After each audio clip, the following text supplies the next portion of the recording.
आप और हम नहीं कर रहे हैं तो हम अपना दायित्व नहीं निभा रहे हैं। तो हमें तो अपनी अपनी भाई देखिए, देवता हमें सारी चीज़ों को दे रहे हैं और श्री कृष्ण इस बात को कह रहे हैं कि ये किसने कहा है? ये श्री विष्णु ने ही तो कहा है, श्री कृष्ण का ही तो आदेश है कि दोनों को कर्म करना पड़ेगा। पर आप और हम तो अपना कर्म नहीं करते, देवता तो दे ही रहे हैं।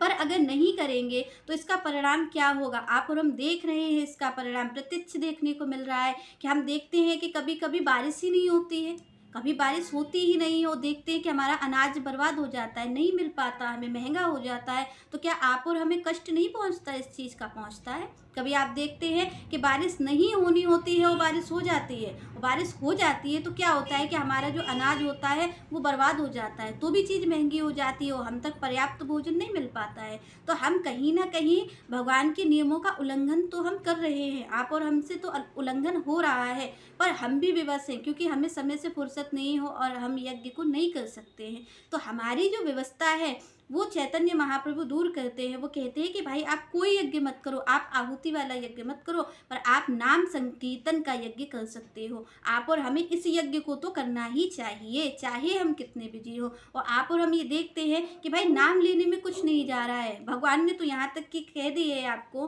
कि भाई आप कैसी भी हालत में नाम ले सकते हो, नाम आप ले सकते हो। क्योंकि देखिए, भगवान का नाम लेने के लिए कभी कोई ऐसा ना तो ये कहा गया है कि आप पवित्र होने चाहिए, ना कहा गया है कि नहीं ऐसा नहीं होना चाहिए, ऐसा नहीं होना चाहिए। भगवान का नाम तो हर हाल में लिया जा सकता है। ये जो यज्ञ है, जो नाम संकीर्तन यज्ञ चैतन्य महाप्रभु कहते हैं, इस यज्ञ को तो हर कोई कर सकता है। एक छोटा से छोटा बालक भी कर सकता है और एक वृद्ध से वृद्ध भी कर सकता है। तो यहाँ तक कि आप और हमें कहा ही गया है कि कलयुग केवल नाम आधारा, नाम पर आधारित है कलयुग। कलयुग का जो यज्ञ है, कलिकाल का जो यज्ञ है, वो केवल नाम है, केवल नाम है। तो यहाँ पर नाम संकीर्तन की ही महिमा कही गई है। और यहाँ पर कहा ही है संतों ने कि कलयुग केवल नाम आधारा, सुमिर सुमिर नर उतरे पारा। यहाँ पर कहा गया है कि भाई कलयुग किस पर आधारित है? नाम पर। नाम ही आधार है कलयुग के। कलयुग के जीव के पास समय नहीं होगा, ये तो भगवान भी जानते थे पहले। संतों ने आपसे और हमसे बहुत पहले ही इस चीज़ को जान लिया था कि हमारे पास समय नहीं होगा यज्ञ करने का, हमारे पास समय नहीं होगा तपस्या करने का, भजन करने का, इतनी हमारी समय भी नहीं होगा और दूसरी ओर हमारी सामर्थ्य भी नहीं होगी। जो जीव पल पल पे झूठ बोलता हो, जो जीव पल पल पे दूसरों का बुरा चाहता हो, वो क्या भगवान की तपस्या कर पाएगा? वो क्या किसी यज्ञ को कर पाएगा? वो क्या भगवान का भजन कर पाएगा? आप और हम जैसे हैं, आप और हम अपनी ओर देखें तो क्या हम कुछ भी कर सकते हैं? अगर हम आप अपनी ओर देखेंगे तो हम भगवान का नाम लेने भी लायक नहीं है। जिस तरीके का आपका और हमारा कर्म है, ऐसा है कि हम भगवान का नाम भी अपनी जुबान से कैसे ले सकते हैं? नहीं ले सकते हैं। क्योंकि देखिए, आप और हम जिस तरीके का बर्ताव करते हैं लोगों के साथ, जैसे आप और हम निरंतर चिंतन करते हैं दूसरे के अहित का कि कैसे हो जाए इसका हित। अगर कोई सुखी है, कोई खुश दिख रहा है तो हम कहते हैं भाई क्यों सुखी हो? क्यों? क्योंकि हम तो सुखी है नहीं, तो आप कैसे हो गए हो? तो यहाँ पर आपका और हमारा जो है वो, हम कभी ना तो हम भजन कर सकते हैं भगवान का, ना हम उनका कोई तप कर सकते हैं, ना हम कोई पूजा कर सकते हैं। तो यहाँ पर क्या हो सकता है? यहाँ पर केवल नाम लिया जा सकता है, जिसको संतों ने कहा है कि कलयुग केवल नाम आधारा। अगर इस कलयुग में कुछ भी हो पाएगा ना भक्ति के नाम पर, जो भगवान की ओर ले जाने वाला होगा ना कोई भी एक चीज़, तो यहाँ पर सटीक संतों ने कहा है कि कलयुग केवल नाम आधारा, केवल नाम पर आधारित है। केवल नाम ही आपको भगवान तक पहुँचा पाएगा। केवल यहाँ पर कहा गया है कि केवल कलयुग केवल नाम आधारा, केवल कहा गया है। देखिए, अगर कोई और चीज़ होती है इसके साथ तो केवल नहीं लगाया जाए। केवल का मतलब होता है कि केवल एक ही होगा, इसमें दूसरा ऑप्शन नहीं है। अगर ऐसा होता तो केवल शब्द संत नहीं यूज करते, ऐसे नहीं कहते थे कि कलयुग केवल।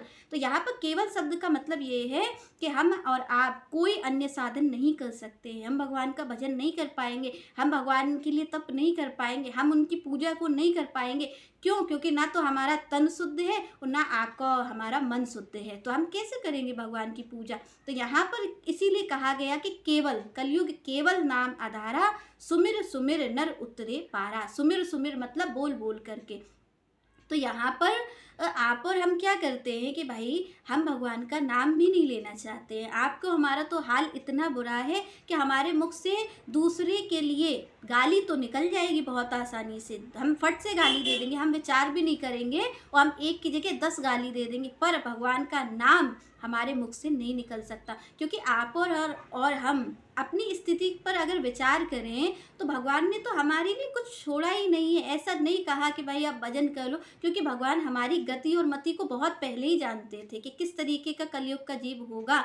तो यहाँ पर आप और हम अपनी ओर देखें तो हम भगवान का नाम भी नहीं ले पाते हैं। ये देखने वाली स्थिति है कि आप और हम दूसरे को गाली दे सकते हैं, हम सारी पंचायत कर सकते हैं पूरे संसार की कि उसने ये कहा, इसका ये बुरा हो जाए, उसका ये बुरा हो जाए, हम सब कर सकते हैं। पर हम क्या नहीं कर सकते हैं, हम भगवान का नाम नहीं ले सकते। तो ये कहीं ना कहीं आप और हम मनुष्य तन धारण करके कहीं ना कहीं अपने ही पैर पे कुल्हाड़ी मार रहे हैं, क्योंकि भगवान ने तो हमारे लिए बहुत आसान कर दिया, बहुत आसान। सारी चीज़ों को एक किनारे रख करके भगवान ने कहा कि कलयुग केवल नाम आधार है, आप केवल नाम लीजिए। क्या आप और हम इतना भी नहीं कर सकते हैं?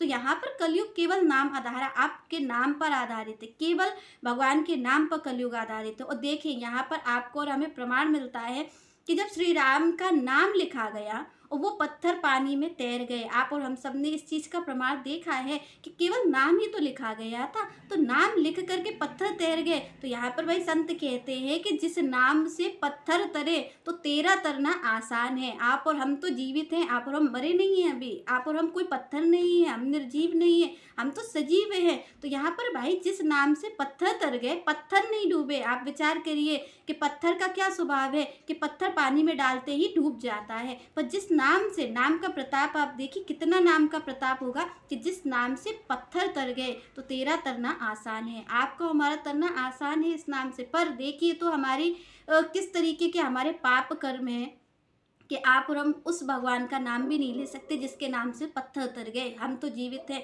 तो यहाँ पर बस यही कहते हैं श्री कृष्ण कि यहाँ पर आप और हमारे लिए अगर कोई यज्ञ है वो नाम संकीर्तन यज्ञ है, और जितना भी हो सके आप भगवान का नाम लीजिए। पर यहाँ पर नाम तो लीजिए, पर नाम के साथ साथ आपको ध्यान रखना है, क्योंकि आपकी और हमारी तो जो वृत्ति है ना वो हमेशा मांगने की है। अगर हम कुछ भी करेंगे ना तो बस हमारा विचार ये भाई मिलेगा क्या, क्या मिलेगा इससे। तो यहाँ पर आपको नाम क्यों लेना है? क्योंकि आपको ये धूप मिल रही है, तो ये आपको फ्री में नहीं मिल रही है, क्योंकि भगवान ने पहले ही इस चीज़ का विधान रच दिया है कि भाई कर्म तो करना पड़ेगा। तो आपको ये धूप मिल रही है, आपको ये पानी मिल रहा है, आपको ये हवा मिल रही है, तो आपको जितनी चीज़ ये मिल रही है प्रकृति से, उस प्रकृति का ही आपको कर्ज चुकाना है। बस आपको इतना समझना है। ये नाम आपको क्यों लेना है? क्योंकि आपको ये सब चीज़ें दी गई है उसका ही है, क्योंकि भगवान ने कहा है कि भाई देवता आपको ये सारी चीज़ देंगे और आप उनको बदले में यज्ञ दोगे, यज्ञ की आहुति दोगे। तो श्री कृष्ण कह रहे भाई कलिकाल का यज्ञ तो एक ही है, वो है नाम संकीर्तन यज्ञ। तो यहाँ पर आपको और हमें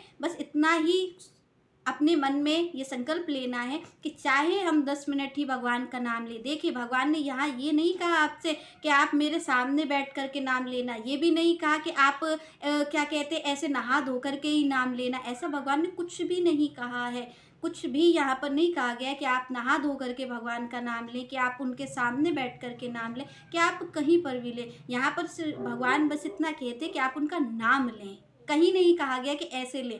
कहीं पर भी आपको जब भी याद आ जाए आप भगवान का अपने एक दिन के अंदर 10 मिनट निकाल करके भगवान का नाम जरूर लें, जिससे कि ये जो प्रकृति हमें दे रही है हवा पानी, ये इसका भी हम कर्ज चुका सके। देखिए क्योंकि आप और हमने अगर कर्ज प्रकृति का नहीं चुकाया तो ये प्रकृति हमें कभी भी भगवान की ओर जाने नहीं देगी। तो श्री कृष्ण की ओर पहला कदम तो बस यही है कि आप और हम उनका नाम रटे, जपे नहीं। क्योंकि जपने का देखिए कई लोग माला से जपते हैं तो बहुत अच्छी बात है, क्योंकि करना ही चाहिए। आपको हमारे लिए तो कार्य यही है। पर जो कुछ भी नहीं कर सकता, जो माला नहीं जप सकता, जो बहुत काम में बिजी है, वो केवल इतना प्रयास करे कि आपको और हमें 10 मिनट तो कभी तो फुर्सत मिलती होगी जब आप फालतू की परपंचबाजी करते हैं। उस वक्त आप ये ध्यान कर लें कि ये आपको परपंचबाजी से बिल्कुल भी आपको कोई लाभ नहीं होने वाला। आप दूसरे की बुराई कर रहे हो तो वो बुराई आपको और एक नया फल देने के लिए तैयार है। आपने एक गलत कर्म का बीज डाल दिया है, वो आपको जा कर के दुख ही देगा। तो आपको बस इतना ध्यान रखना है कि जब भी आपको समय मिले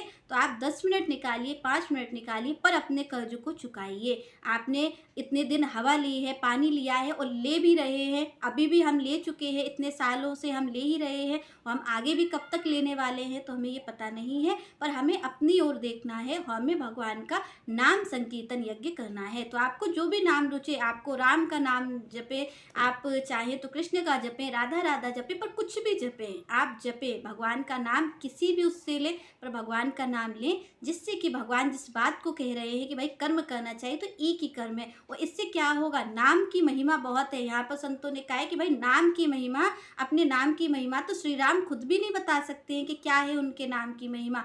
तो यहाँ पर भगवान भी अपने नाम की महिमा का बखान नहीं कर सकते कि मेरे नाम की महिमा के बराबर ये चीज़ें हैं। तो स्वयं श्री कृष्ण, स्वयं श्री राम भी अपने नाम की महिमा के बराबर कुछ नहीं दे सकते हैं, इतनी है नाम की महिमा। तो आप और हम भगवान श्री कृष्ण का या श्री राम का जो भी अच्छा लगता है आपको नाम, वो आप नाम लें, चाहे 10 मिनट लें, 5 मिनट लें, पर उस नाम को ज़रूर लें। और उस नाम को लेने का आपका उद्देश्य कुछ होना नहीं चाहिए, ये मैं आपको पहले कह रही हूँ। अगर नाम का भी उद्देश्य हुआ तो फिर आप इस प्रकृति के जो आपको मिल रहा है, ये प्रकृति आपके जीवन को कभी सुखी होने नहीं देगी।